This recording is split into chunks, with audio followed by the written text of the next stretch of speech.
कार्यक्रम में आप सबका फिर से स्वागत है और अनिल जैन का प्यार भरा नमस्कार।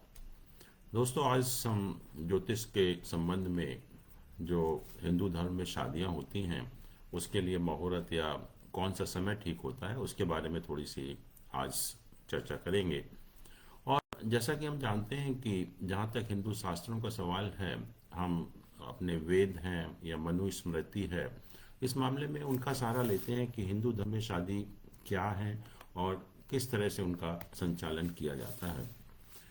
आप देखेंगे मनुस्मृति में 8 तरह की शादियों का वर्णन किया गया है हिंदू धर्म में। और ये जो 8 तरह की शादियां हैं उनके नाम हैं ब्रह्म है, देव है, अर्श है, प्रजापत्य है, गांधर्व विवाह है, असुर विवाह है, राक्षस विवाह है और पैशाच विवाह है। तो ये 8 तरह की शादियां हैं जिनका वर्णन हमारे शास्त्रों में किया गया है कि हिंदू धर्म में पहले 8 तरह की शादियां हुआ करती थी। और आज भी जो हिंदू मैरिज एक्ट है हमारा, जो 1956 का जो लॉ है हिंदू शादियों के बारे में, उसमें इन 8 तरह की शादियों का कोई वर्णन नहीं है। उसमें नहीं डिफाइन किया कि 8 तरह की शादियां होती हैं, लेकिन 8 प्रकार के विवाह अभी भी होते हैं। और जिनको अगर हम लॉ में कहें कि लॉ में जो सेक्शन 3A है हिंदू मैरिज एक्ट का, उसमें इसको कस्टम के रूप में माना गया है। और कस्टम जब हम की बात करते हैं तो कस्टम में इसका जो लीगल स्टेटस है वो अपने आप उसको मिल जाता है। और यहाँ तक कि एक सुप्रीम कोर्ट ने भी केस डिसाइड किया था जो Kopisettu Subbarao versus state of Andhra Pradesh था। उसमें भी उन्होंने माना सुप्रीम कोर्ट ने कि जो 8 तरह की शादियाँ अभी भी भारत में हिंदू धर्म में होती हैं, उनका अभी भी जो है लोग कर रहे हैं। 8 तरह की शादियाँ जो हैं। और जहाँ तक हम ज्योतिष का सवाल है, हिंदू धर्म का सवाल है, शादी को एक बहुत पवित्र बंधन माना जाता है। और कहते हैं कि पूरे जिंदगी भर के लिए एक पवित्र बंधन है जो एक स्त्री और पुरुष को आपस में बाइंड करता है, आपस में जोड़ता है। और कहते हैं कि जो शादी जब होती है तो हिंदू धर्म में 4 आश्रम बताए हमारे जीवन के: ब्रह्मचर्य आश्रम, गृहस्थ आश्रम, वानप्रस्थ आश्रम और संन्यास आश्रम। तो ये हमें ब्रह्मचर्य आश्रम से गृहस्थ आश्रम की तरफ ले जाता है, या हम एक दूसरे आश्रम में प्रवेश करते हैं शादी के बाद जो है।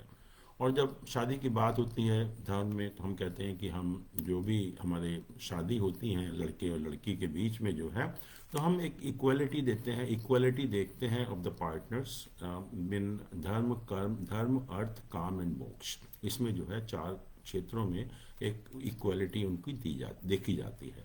और कहते हैं कि ये इसको बहुत एक पवित्र बंधन माना गया। उसमें कहा कि ये 2 शरीर की शादी नहीं है, 2 आत्माओं की शादी है, 2 आत्माओं का मिलन होता है।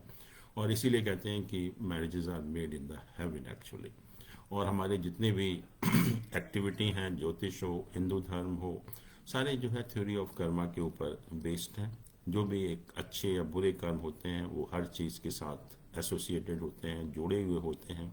और ये कर्म जो हैं या तो एक दूसरे को कम्प्लीमेंट होने के लिए होते हैं, एक दूसरे के लिए जो स्त्री पुरुष मिलते हैं या पति पत्नी मिलते हैं एक दूसरे के कर्म को कम्प्लीमेंट करने के लिए, या उन्होंने कुछ पिछले जन्म में कुछ खराब कर्म किए होंगे उनको डिस्चार्ज करने के लिए, उनका क्षय करने के लिए या उनको ख़त्म करने के लिए भी जो है ये शादियाँ हो सकती हैं।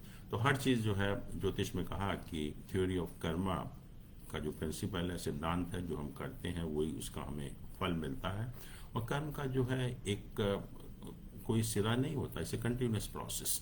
जो भी हम कर्म करते आ रहे हैं पिछले जीवन में, पिछले जिंदगियों में, वो सब जुड़ते जा रहे हैं, उनका सबका हिसाब किताब रहता है। और जब हम हिंदू धर्म में शादियों की बात करते हैं तो उसके लिए बहुत सारी चीज़ें इम्पॉर्टेंट हैं। और क्योंकि मैंने कहा कि शादी एक बहुत पवित्र बंधन माना गया, एक बहुत एक धार्मिक काम माना गया ज्योतिष के हिसाब से जो है। और जब हम शादी के समय की बात करते हैं, आप देखते हैं पूरे साल भर शादियाँ किस तरह से होती हैं हिंदू धर्म में जो है, तो जब शादी के मुहूर्त की बात होती है तो बहुत मुश्किल काम होता है शादी का मुहूर्त निकालना एक ज्योतिषी के लिए। और कहते हैं कि बहुत सारे एस्पेक्ट हम कंसिडर करते हैं शादी के मुहूर्त के लिए। और मुहूर्त का जो समय निकाला जाता है उसमें 10 चीज़ें हैं जिनको बहुत बारीकी से जांच की जाती है। और बहुत मेहनत के बाद जो भी एक बेस्ट पॉसिबल कॉम्बिनेशन होता है, जो भी एक बेस्ट पॉसिबल डेट होती है, उसको हम शादी के लिए चुनते हैं। तो इसमें मैं जस्ट एक मेंशन कर रहा हूँ आपको, आपको कोई बहुत सिखाने का इरादा नहीं है, लेकिन जस्ट मतलब क्या क्या चीज़ें हम देखते हैं कि एक होता है लत्ता या लात का दोष, एक होता है पाथ दोष, एक होता है युति, एक होता है वेद, एक होता है जामित्रा दोष, एक होता है मृत्यु पंचक दोष, एक होता है एकरगल दोष, एक होता है उपग्रह दोष, एक कांति सौम्य और एक दग्धा तिथि। इन सबको देखने के बाद हमें एक समय का एक पता लगता है कि शादी के लिए कौन सा बेस्ट पॉसिबल टाइम है। ये सब डेट्स आपको पंचांग में मिलती हैं, बट पंचांग में मेरा कहने का अर्थ यही है कि कितनी मेहनत के बाद इन डेट्स का सिलेक्शन होता है शादी के लिए, क्योंकि शादी एक बहुत पवित्र बंधन है, हमारी लाइफ का एक बहुत इम्पॉर्टेंट एस्पेक्ट। और इसके अलावा भी जो चीज़ें इम्पॉर्टेंट हैं जो शादी के लिए देखी जाती हैं, उसका भी मैं थोड़ा सा एक आपको बताना चाहूँगा कि शादी के मामले में कुछ चीज़ों का जब हम समय निकालते हैं या मुहूर्त निकालते हैं या समय चुनते हैं, तो और भी बहुत सारी चीज़ें हैं जिनका हमें ध्यान रखना पड़ता है। और जैसा मैं पिछले बार बोल भी रहा था कि हम जनरली सुनते हैं कि तारा डूबा हुआ है इसलिए शादियां नहीं हो रही। अब समझ में नहीं आता कि तारा डूबा हुआ होने का एक कॉमन आदमी को, एक लेमैन है, एक कॉमन आदमी है, उसे क्या पता तारा डूबने का मतलब क्या है। लेकिन जो तारा डूबने का अर्थ है ज्योतिष में, तारा जब डूब कहते हैं कि जब या तो शुक्र ग्रह या बृहस्पति ग्रह सन के बहुत, सूर्य के बहुत पास होता है, उसको हम ज्योतिष के टर्म में अस्त कहते हैं या कम्बस्ट कहते हैं, कि जब जुपिटर या विनस कम्बस्ट हो या सन के बहुत नज़दीक हो तो हम कहते हैं तारा डूबा हुआ है। तो तारा डूबे हुए का अर्थ और कुछ नहीं है, इसका सिंपल मीनिंग यही है कि या तो जुपिटर कम्बस्ट है या विनस कम्बस्ट है। ये दो ग्रह ऐसे हैं कि जिनका हमें हर शुभ काम के लिए आशीर्वाद लेना बहुत ज़रूरी होता है। जुपिटर गुरु है, वो एक प्लैनेट ऑफ प्रॉस्पेरिटी है। जिस तरह हम कहते हैं कि हम कोई भी शुभ काम करते हैं तो we need the divine blessing, हम अपने गुरु के पास भी जाते हैं तो गुरु से यही रिक्वेस्ट करते हैं, गुरु जी आप अपनी जो ब्लेसिंग है हमारे ऊपर बनाए रखिए। वही पर्पज ज्योतिष में जो जुपिटर ग्रह है उसी का है कि we need the blessing of, we need the divine blessing for every auspicious thing that we want to do actually. तो वो ही एक पर्पस के लिए हम चाहते हैं कि गुरु जो है बली हो जब भी हम कोई भी शुभ काम करें। और जहाँ तक शुक्र ग्रह का सवाल है, हमें जीने के लिए या जीवन में आगे बढ़ने के लिए हमें सुख साधन, हमारे जो कंफर्ट्स हैं, लग्जरीज हैं, उसकी ज़रूरत पड़ती है। और बिना ब्लेसिंग ऑफ विनस हमें ये जो लाइफ में कंफर्ट्स हैं, लग्जरीज हैं, वो नहीं मिलते एक्चुअली में। तो इसीलिए विनस का भी या शुक्र का भी स्ट्रांग होना बहुत ज़रूरी है जब भी हम कोई भी शुभ काम करने के लिए जा रहे हैं। तो इसीलिए जब ये दो प्लैनेट कम्बस्ट होते हैं, अस्त होते हैं, या सिंपल भाषा में बोलूं कि अगर सूर्य के बहुत पास होते हैं तो उस टाइम इनको वीक माना जाता है, कमज़ोर माना जाता है। तो इसलिए कोई भी हम शुभ काम या मतलब शादी भी हम कभी भी नहीं करते। और ये शब्द कि तारा डूबा हुआ है ये बहुत प्रचलित है, आमतौर पर आपने ज्योतिषियों के मुंह से सुना होगा कि तारा डूबा हुआ है और शादी नहीं हो रही, और हम लोग नहीं समझ पाते कि तारा डूबा हुआ का मतलब क्या है, ऐसा क्या हो गया कि तारा डूब गया। तारा डूबना means just simple that Venus या जुपिटर जो है वो कम्बस्ट है। और ज्योतिष में कहा कि जब कोई भी ग्रह, कैसा भी ग्रह हो, जब सूर्य के बहुत नज़दीक होता है तो हर प्लैनेट की अवस्थाएं होती हैं। तो ऐसे ही एक अवस्था है कि जब कोई भी प्लैनेट सूर्य के बहुत पास होता है या अस्त होता है या कम्बस्ट होता है तो उसको हम कोप अवस्था कहते हैं। कोप अवस्था means the angry state of mind, कि जब हम बहुत नाराज होते हैं। हम सभी जानते हैं कि कोप अवस्था में जब हम होते हैं तो हम कभी भी कोई पॉजिटिव नहीं सोच सकते, हमेशा हमारे अंदर नेगेटिविटी भरी रहती है उस टाइम। वही प्लैनेट की स्थिति है कि कितना भी शुभ प्लैनेट क्यों ना हो, लेकिन जब वो सन के बहुत पास होता है, कम्बस्ट होता है, तो अपनी शुभता को पूरी तरह से ख़त्म कर देता है। It becomes a malefic planet. एक अच्छा जो शुभ ग्रह है वो भी एक अशुभ ग्रह बन जाता है।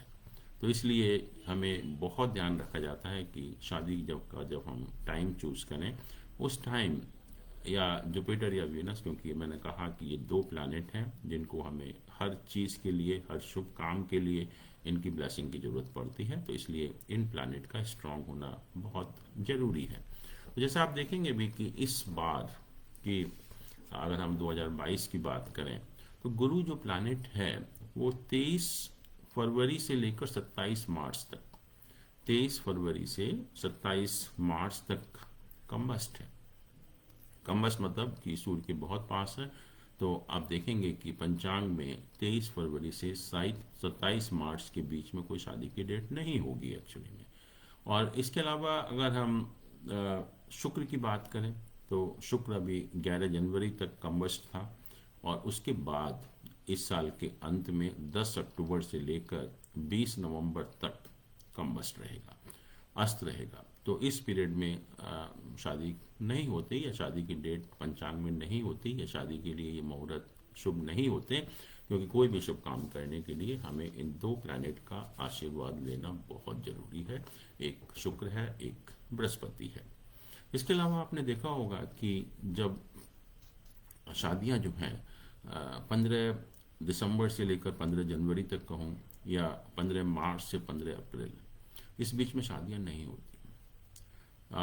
कहते हैं कि जब सूर्य या तो धनु राशि में हो या मीन राशि में हो तो शादियां जो हैं वो नहीं होती। अब मैं भी एक ज्योतिष का विद्यार्थी हूँ, मैंने ज्योतिष का बहुत अध्ययन किया है, और मेरे मन में भी प्रश्न आया कि जब सूर्य अगर धनु राशि में है या मीन राशि में है, क्योंकि दोनों राशियां बृहस्पति की राशियां हैं और सूर्य तो इनका मित्र है बृहस्पति का जो है, तो ऐसा क्या हो जाता है कि हम शादी इस पीरियड में नहीं करते। क्योंकि जनरली मैंने देखा जो लोग विदेश से आते हैं वो दिसंबर में ही आते हैं, और अगर आप कहें कि 15 दिसंबर से 15 जनवरी तक कोई शादी नहीं होगी तो फिर उनका आने का पर्पस नहीं होता, और बहुत सारी शादियां जो हो सकती हैं वो नहीं हो पाती एक्चुअली में, क्योंकि हमारे मन में एक डर बैठा हुआ है कि जब सूर्य धनु राशि में हो या मीन राशि में हो तो शादी के लिए शुभ नहीं है। मैंने भी बहुत कोशिश की जानने के लिए कि ऐसा क्यों है, ऐसा शुभ क्यों नहीं है। और जब मैं पढ़ता भी था तो मैंने भी बहुत सारे ज्योतिषी जो हमारे कुलीग भी थे या हमारे बहुत विद्वान लोग भी थे उनसे भी बात करने की कोशिश की कि मतलब ऐसी क्या खास बात है कि आप इन 2 महीनों में शादी नहीं करते हैं। और बहुत जब रिसर्च करने के बाद, बहुत लोगों से बात करने के बाद ये पता लगा कि जो 15 दिसंबर से 15 जनवरी का जो समय है इस पीरियड में नॉर्थ इंडिया में शादियां नहीं होती हैं। और शादी क्यों नहीं होती उसका भी जैसे मैंने कहा था कि जो बहुत सारे जो प्रिंसिपल हैं ज्योतिष के वो हमारे कन्वीनियंस के ऊपर बेस्ड हैं, हमें क्या सुविधा है, हमारे लिए क्या आसान है, उसके ऊपर भी बेस्ड होते हैं। और जैसा आप जानते हैं कि 15 दिसंबर से 15 जनवरी के बीच में नॉर्थ इंडिया में बहुत ज़्यादा सर्दी होती है, जो हम देख भी रहे हैं आजकल जो है। और ये हर साल होता है कि ये जो टाइम है जिसको हम 40 दिन का कहते थे कि चिल होता है या बहुत ज़्यादा ठंड होती है, तो ये समय है जब बहुत ज़्यादा सर्दी होती है। और पहले हम लोगों के पास अरेंजमेंट नहीं होते थे कि इतने कोई लोग आएंगे और हम उनका अरेंजमेंट कर पाएंगे।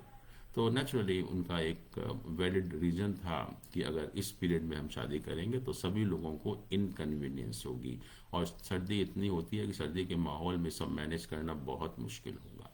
तो इसीलिए शायद ये रखा गया होगा कि 15 दिसंबर से 15 जनवरी के बीच में शादियां नहीं होंगी। और आज टाइम पूरा चेंज हो गया, आज हमारे पास अरेंजमेंट है, सर्दी हो, गर्मी हो, बरसात हो, हम मैनेज कर सकते हैं। तो जब मैनेज कर सकते हैं तो फिर हम शादियां क्यों ना करें। और मैं हमेशा यही प्रश्न उठाता हूँ कि ये शादियां, क्योंकि लोग विदेश से जो आते हैं वो शादी इसी टाइम आते हैं, तो अगर हम शादियां नहीं करते तो बहुत सी जो शादियां हो जानी चाहिए थी वो नहीं हो पाती हैं एक्चुअली में, और लोगों को बहुत ज़्यादा परेशानियां होती हैं। और कोई भी ज्योतिषीय कारण ऐसा नहीं है कि ये शुभ मुहूर्त नहीं है 15 दिसंबर से 15 जनवरी का समय। This is only for the sake of its too much of winter in north India, उसकी वजह से शायद ये ऐसा बनाया होगा। ऐसे ही जब 15 मार्च से 15 अप्रैल का टाइम होता है तो हमारा जो देश है वो कृषि प्रधान देश है। Most of the people are involve in agriculture, they adopt agriculture as a profession actually. तो वो फसल काटने का टाइम होता है। तो अगर फसल काटने के टाइम में अगर हम इस टाइप के काम करेंगे तो नेचुरली फसल उस टाइम मेन ऑक्यूपेशन था, हमारी फसल बर्बाद हो जाएगी, हमारे पास इतने साधन नहीं होते थे जो आजकल हैं हमारे पास। तो शायद इसीलिए जो है ये रखा गया होगा कि 15 मार्च से 15 अप्रैल के बीच में भी शादी नहीं होगी। पर मैं अपने सभी विद्वान ज्योतिषियों से भी बहुत बार ये प्रश्न कर चुका हूँ कि क्या ऐसा कोई अशुभ समय है कि हमें शादी नहीं करनी चाहिए, लेकिन शायद मुझे उत्तर नहीं मिला और ना ही कोई ऐसा वैलिड रीज़न है। तो इसलिए मैं कहता हूँ कि ऐसा कोई रीज़न नहीं है कि आपके पास कि 15 दिसंबर से 15 जनवरी तक शादी मत करिए या 15 मार्च से 15 अप्रैल के बीच में शादी मत करिए। ऐसे ही एक बहुत इम्पॉर्टेंट इंटरेस्टिंग बात है कि अगर आप देखेंगे या हम लोग जब शादियों की बात करते हैं तो आषाढ़ शुक्ल एकादशी से लेकर कार्तिक शुक्ल एकादशी तक 4 महीने का समय, आषाढ़ शुक्ल एकादशी से लेकर कार्तिक शुक्ल एकादशी तक भी शादियां नहीं होती। और कहते हैं कि देवता सोने चले जाते हैं, उस टाइम देव शयन करने चले जाते हैं या विष्णु भगवान जो है वो शयन करने चले जाते हैं, और इसलिए हम शादियां नहीं करते। बड़ा एक विचित्र सा प्रश्न है कि जब देवता सोने चले जाते हैं तो हम इस पीरियड में मंदिर क्यों जाते हैं, मंदिर की घंटियां क्यों बजाते हैं, पूजा पाठ क्यों करते हैं। और मैं बताऊं कि यही एक समय है जब सबसे ज़्यादा मंदिरों में पूजा पाठ की जाती है।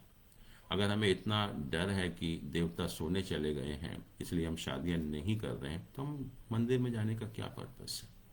लेकिन जो प्रिंसिपल था इसके बिहाइंड, फिर हम उसको भूल जाते हैं कि ये जो प्रिंसिपल था कि ये 4 महीने का समय बरसात का समय था। और जब पहले ज़माने में जब ये प्रिंसिपल बने थे, जब शादियां सड़क पर की जाती थी, पार्कों में की जाती थी, कोई बैंकेट हॉल नहीं हुआ करते थे, कोई होटल नहीं थे एक्चुअली में। तो इस पीरियड में अगर हम शादी करते 4 महीने के दौरान तो सबको इनकन्वीनियंस होती, शादी हम शायद कर भी नहीं पाते। लेकिन आज पूरा का पूरा जो टाइम है वो चेंज हो गया है, हमारे पास सब अरेंजमेंट हैं, हम शादी में भी सब कुछ, बरसात के दिनों में भी सब कुछ मैनेज कर सकते हैं, तो फिर शादी करने में क्या प्रॉब्लम है। तो एक कन्वीनियंस के पॉइंट ऑफ व्यू को ध्यान में रखकर जो चीज़ बनाई है, क्योंकि लोग नहीं मानते, क्योंकि हम कहें कि ये हमारी कन्वीनियंस है इसलिए हम ऐसा कर रहे हैं। जब तक हम धर्म का वास्ता नहीं देते किसी भी चीज़ के लिए, जब तक वो लोग नहीं मानते। तो शायद यही कहा कि लोग ऐसे तो मानेंगे नहीं, तो हम कहें कि देव जो है वो सोने चले जाते हैं या विष्णु भगवान हमारे सोने चले जाते हैं, तो इसलिए हम शादी नहीं करते। और जैसे मैंने कहा कि प्रश्न वही है कि अगर देवता सोने जाते हैं तो हम मंदिरों में क्यों जाते हैं, मंदिरों में क्यों घंटियां बजाते हैं, क्यों उनको डिस्टर्ब करते हैं। बट जो पर्पस था, the purpose behind it was कि it is a rainy season in north India, और नॉर्थ इंडिया में रेनी सीजन होने की वजह से, क्योंकि पहले टाइम में हमारे कोई ऐसे अरेंजमेंट नहीं हुआ करते थे, तो इसलिए हमने कहा कि इस पीरियड में शादी नहीं होनी चाहिए। और मैंने भी बहुत आवाज़ उठाई इसके लिए कि बताइए क्या रीज़न है, जब हम मैनेज कर सकते हैं तो हम क्यों नहीं शादियां कर रहे। और मुझे बहुत अच्छा लगा, बहुत ताज्जुब हुआ कि जब मैंने पिछले साल का पंचांग देखा, और पिछले साल का जब मैंने पंचांग देखा तो मुझे बहुत ताज्जुब हुआ कि इन्होंने जो इस पीरियड में जो मैं बात कर रहा हूँ, जुलाई से लेकर नवंबर की, इस पीरियड में शादियों की डेट दिखाई हुई हैं, शादियों के मुहूर्त दिखाए हुए हैं। तो फिर मैंने पूछा भी, बल्कि जो पंचांग बनाने वाले लोग हैं, कि क्या हो गया आप लोगों को जो है, और कहते नहीं नहीं कर सकते हैं, वो कोई पूजा पाठ करके हम लोग कर सकते हैं। बट वही बात है कि अब शायद जब हम लोगों ने आवाज़ उठाई तो लोगों ने कुछ ध्यान में आया कि जो हम कर रहे हैं शायद ठीक नहीं कर रहे हैं। और इस तरह से अगर हम 5-6 महीने का समय निकाल देंगे कि शादी ना हो, तो हम क्या कर रहे हैं, एक बिजनेस को ख़राब कर रहे हैं या एक कंसंट्रेट कर रहे हैं। इससे किसी को नुकसान भी हो सकता है, किसी को फ़ायदा भी हो सकता है, और जो हमारे जो पर्पस हैं, जो शादियां हम करना चाहते हैं पर्टिकुलर टाइम में, जो हमारे कन्वीनियंस के हिसाब से है, वो हम नहीं कर पाते। तो ये भी जो प्रिंसिपल है, ये जो 4 महीने जो हम कहते हैं कि देवता सो जाते हैं इसलिए हम शादी नहीं करते, ये भी एक प्रिंसिपल जो था बिल्कुल एक हमारी कन्वीनियंस के ऊपर बेस्ड है। That too in north India, क्योंकि नॉर्थ इंडिया में ही जो है ये टाइम बहुत ज़्यादा एक बरसात का टाइम होता है, और पहले हमारे पास इस टाइप के अरेंजमेंट नहीं हुआ करते थे। और इस वर्ष की अगर हम बात करें 2022 को, तो ये जो देवशयनी एकादशी है, ये 10 जुलाई 2022 को शुरू हो रही है, और 11 नवंबर 2022 को देव प्रबोधिनी एकादशी है, जब हम कहते हैं कि उस टाइम हमारे जो देवता जो है उठ जाते हैं। और जैसा मैंने बताया भी था पिछले बार भी कि ठीक है, हमारी माइथोलॉजी है कि जो मकर संक्रांति का दिन होता है, 14 जनवरी का जो दिन होता है, वो वहाँ पर देवलोक में दिन की शुरुआत होती है। और दिन की शुरुआत मतलब 6 महीने दिन होता है वहाँ पर, और 6 महीने जो है वो पृथ्वी के जो 6 महीने हैं उसके बराबर रात होती है। तो नेचुरली अगर हम उस माइथोलॉजी के पॉइंट ऑफ व्यू से देखें तो उस से लोगों को एक वैलिड रीजन भी लगता है कि वो दिन का समय है, रात का समय शुरू हो जाता है जुलाई में वहाँ देवलोक में, तो शायद इसलिए कहते होंगे। बट अगर रात का समय शुरू है तो हमें पूजा पाठ बंद कर देना चाहिए उस टाइम जो है। तो एनीवे, तो ये आ, समय की बात हो रही है, और क्योंकि टाइम कम है, मुझे कुछ प्रश्नों के भी उत्तर देने हैं आपके। बट और भी हम जो इंटरेस्टिंग बातें हैं शादी के बारे में, उसके बारे में भी हम डेफिनेटली चर्चा करेंगे अपने अगले प्रोग्रामों में। और मैं थोड़ा सा आपको जो है कुछ प्रश्न है मेरे पास, उनके बारे में भी थोड़ा सा बात हम लोग कर लेते हैं। एक प्रश्न विशाल जी ने पूछा है, ये 26 मई 96, और समय इनका दिन में 3:34 पर है, और ये मार्टिनगंज उत्तर प्रदेश से पूछ रहे हैं कि आप मेरी लाइफ के बारे में बताइए, क्योंकि लाइफ में काफ़ी अभी जो है इनस्टेबिलिटी है, तो आगे का जो समय है वो कैसा रहेगा। तो इनका हमने बर्थ चार्ट बनाया, और इनका जो लग्न है वो तुला लग्न है, और तीसरे भाव में गुरु है वो वक्री है, छठे भाव में शनि और केतु का पोजीशन है, सातवें भाव में बुध है जो वक्री है और मंगल है, और आठवें भाव में सूर्य है, नवें भाव में शुक्र है वो भी वक्री है, और 11वें भाव में चंद्रमा है, और 12वें भाव में राहु प्लेस्ड है। तो जहाँ तक जन्मपत्री का सवाल है, दो तीन चीज़ें जो इनके हॉरोस्कोप में बहुत अच्छी हैं वो ये है कि गुरु जो है अपनी राशि में है, गुरु जो है धनु राशि में है, जो उसकी अपनी राशि होती है। और दूसरा यह है कि मंगल मंगल अपनी राशि में, मेष राशि में केंद्र में स्थित है, तो एक ये महापुरुष योग बनाता है जिसको कि हम रोचक महापुरुष योग भी बोलते हैं। सन का जो प्लेसमेंट है, सूर्य का प्लेसमेंट 8वें भाव में, वो भी अच्छा है, क्योंकि पहली चीज़ तो सूर्य को 8वें भाव में बैठने का दोष नहीं लगता, लेकिन इसके दोनों तरफ शुभ ग्रह हैं, तो इसलिए सूर्य की पोजीशन भी अच्छी है। और दूसरा जो चंद्रमा है, चंद्रमा जो 10वें भाव का स्वामी है, या जो प्रोफेशन के हाउस का स्वामी है, वो house of gains 11th house में प्लेस्ड है, उसकी पोजीशन भी काफ़ी अच्छी है इनके हॉरोस्कोप में जो है। लग्न है, लग्न का स्वामी शुक्र है, और शुक्र जो है 9वें भाव में भाग्य स्थान में वक्री होकर बैठा हुआ है, जो भी एक अच्छा कहते हैं बहुत अच्छा एक राजयोग बनता है अगर त्रिकोण का स्वामी त्रिकोण भाव में ही अगर प्लेस्ड हो। तो इस तरह से प्लैनेट की पोजीशन काफ़ी अच्छी है इनकी। और लेकिन जो दो तीन चीज़ें हैं जिसके बारे में मैं बताना चाहूँगा कि एक तो 3 ग्रह इनके वक्री हैं, रेट्रोग्रेड हैं। एक जुपिटर रेट्रोग्रेड है, एक मरकरी रेट्रोग्रेड है, और एक वीनस रेट्रोग्रेड है। और 3 ग्रह वक्री होने के कारण लाइफ में स्टेबिलिटी नहीं आती है। ये एक इसका नेगेटिव एस्पेक्ट है कि जब हमारे 3 ग्रह वक्री होते हैं या 3 से ज़्यादा ग्रह वक्री होते हैं तो लाइफ में अप्स एंड डाउन्स रहते हैं, लाइफ में स्टेबिलिटी नहीं आ पाती है एक्चुअली में। तो वो एक पोजीशन है। दशा भी इनकी इस समय मंगल में शनि की दशा चल रही है, जो दशा भी फेवरेबल नहीं है, और ये दशा जो है 20 नवंबर 2022 तक चलेगी। परंतु इस साल हमारे जो 3 ग्रह मेन ग्रह हैं, शनि है, गुरु है, राहु केतु हैं, वो अपना राशि परिवर्तन कर रहे हैं। 29 अप्रैल को शनि जो है मकर राशि से कुंभ राशि में जाएगा, जो इनका 5वां भाव है। गुरु जो है अपनी जो कुंभ राशि से मीन राशि में जाएगा, जो उसकी अपनी राशि है। और राहु केतु भी, राहु जो है अपना मेष राशि में जाएगा और केतु जो है तुला राशि में जाएगा, ये 12 अप्रैल को जाएगा। तो ये 3 प्लैनेट चेंज कर रहे हैं, और 3 प्लैनेट का जब चेंज होगा तो वो इनके लिए काफ़ी शुभ है। इसका मतलब ये हुआ कि वैसे तो मंगल और शनि की जो दशा है वो नवंबर 22 तक है, जो आपस में इनकी पोजीशन 212 है, जो बहुत अच्छी नहीं मानी जाती ज्योतिष के पॉइंट ऑफ व्यू से। तो प्रॉब्लम तो रहेगी नवंबर 22 तक, लेकिन अप्रैल के बाद मई ऑनवर्ड काफ़ी इम्प्रूवमेंट होगा इनके बिजनेस में भी, इनके जो काम करते हैं उसमें भी जो है, क्योंकि जब शनि जो है 5वें भाव में जाएगा, जो उसका अपना मूल त्रिकोण साइन है, तो डेफिनेटली लाइफ में नई अपॉर्चुनिटीज़ आपको मिलेंगी। और आगे भी मुझे लगता है कि आपका हॉरोस्कोप काफ़ी अच्छा है। आप थोड़ा सा जो है लाइफ को स्टेबल करके कोई भी ऐसा काम करिए जो जिससे लाइफ में आपकी स्टेबिलिटी आए, और अप्रैल के बाद सुधार होगा, और नवंबर 22 के बाद तो काफ़ी अच्छा सुधार होना चाहिए। एक प्रश्न है, कुलभूषण जी बंसल साहब हैं, वो क्वेश्चन पूछ रहे हैं कि उनका जो डेट ऑफ बर्थ है 24 जून 79 है, टाइम सुबह का 6:15 है, और जगह जो है वो हिसार है।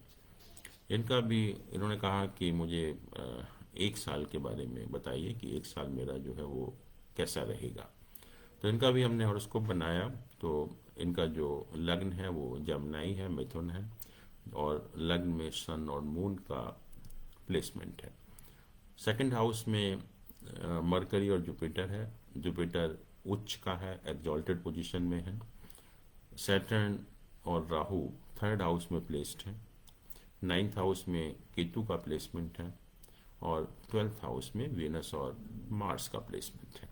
तो ये इनके जो हॉरोस्कोप की पोजीशन है। और जहाँ तक इनका जो पोजीशन का सवाल है कि दशा जो इस समय चल रही है वो शनि में वीनस का पीरियड चल रहा है, जो 28 अगस्त 21 को शुरू हुआ था एंड 28 अक्टूबर 24 तक चलेगा। तो period is Saturn and Venus actually. तो अगर हम थोड़ा सा ग्रहों की स्थिति को देखें, तो पहला है कि जो फर्स्ट एंड सेकंड हाउस के लॉर्ड्स का आपस में एक्सचेंज है, परिवर्तन योग बन रहा है कि फर्स्ट हाउस का जो स्वामी है बुध वो सेकंड हाउस में है, और सेकंड हाउस का स्वामी जो चंद्रमा है वो फर्स्ट हाउस में है। और ये बहुत अच्छा एक ज्योतिष में कहते हैं कि अत्यंत लाभ योग बनता है, मतलब it's very very it's wonderful योग as far as financial position is concern. तो ये धन के पॉइंट ऑफ व्यू से बहुत अच्छा योग है।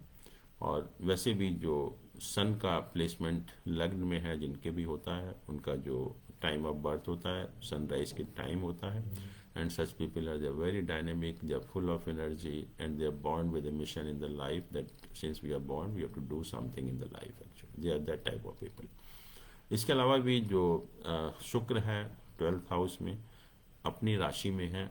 शुक्र को भी हम 12वें घर में बहुत अच्छा मानते हैं, लेकिन जो एक नेगेटिव एस्पेक्ट है कि इनके हॉरोस्कोप में काल सर्प योग भी है, कि अर्थात सभी ग्रह जो है राहु केतु एक्सिस के बीच में उनका प्लेसमेंट है, और काल सर्प योग होने से लाइफ में कुछ ना कुछ इम्बैलेंस होता है, या हम कहते हैं कि one of the important aspect of life is missing actually. अगर हम जो इन्होंने पूछा है इस साल के बारे में कि ये साल कैसा रहेगा, और जो दशा इनकी अगस्त 21 से शुरू हुई है, तो हम देखते हैं कि दशमांश चार्ट में जो सैटर्न वीनस दोनों का प्लेसमेंट बहुत अच्छा है। तो हम कहते हैं कि प्रोफेशन के पॉइंट ऑफ व्यू से ये समय ऑलरेडी इनका अच्छा शुरू हो गया है। और जो ग्रहों का गोचर होगा जिसकी हम चर्चा कर रहे थे, शनि इनके 9th हाउस में जो इनका मूल त्रिकोण राशि है शनि की, उसमें एंटर करेगा 29 अप्रैल को। जुपिटर 10th हाउस में एंटर करेगा, जो अगेन उसकी अपनी राशि है। और राहु केतु का भी जो ट्रांजिट है, क्योंकि इस समय राहु विनस और मार्स के ऊपर ट्रांजिट कर रहा था, केतु छठे घर में ट्रांजिट कर रहा था, तो उसकी वजह से थोड़ा नेगेटिव पोजीशन थी। अब जो दोनों चेंज करेंगे, Rahu will go to 11th house and Ketu in the 5th house actually. Again a very good position, कि गोचर की पोजीशन जो है बहुत अच्छी है। इसका अर्थ ये हुआ कि अप्रैल के बाद आपको प्रोफेशनल लाइफ में या वैसे भी बहुत अच्छी अपॉर्चुनिटीज़ मिलेंगी। और जो प्लैनेट का इंडिकेशन है, आप उनको अवेल भी करेंगे और आपको बहुत अच्छा भी लगेगा। आपका जो माइंड है या जो आपको खुशी मिलेगी, आपको मानसिक तौर पर बहुत अच्छी मिलेगी। और इसमें जो पैसे का लाभ, क्योंकि जुपिटर जो है सेकंड हाउस को आस्पेक्ट करेगा, तो अचानक आप देखेंगे कि आपको धन लाभ भी होगा इस पर्टिकुलर टाइम में। हेल्थ के पॉइंट ऑफ व्यू से बहुत अच्छा है, स्वास्थ्य आपका पूरी तरह से ठीक रहेगा इस पीरियड में जो है।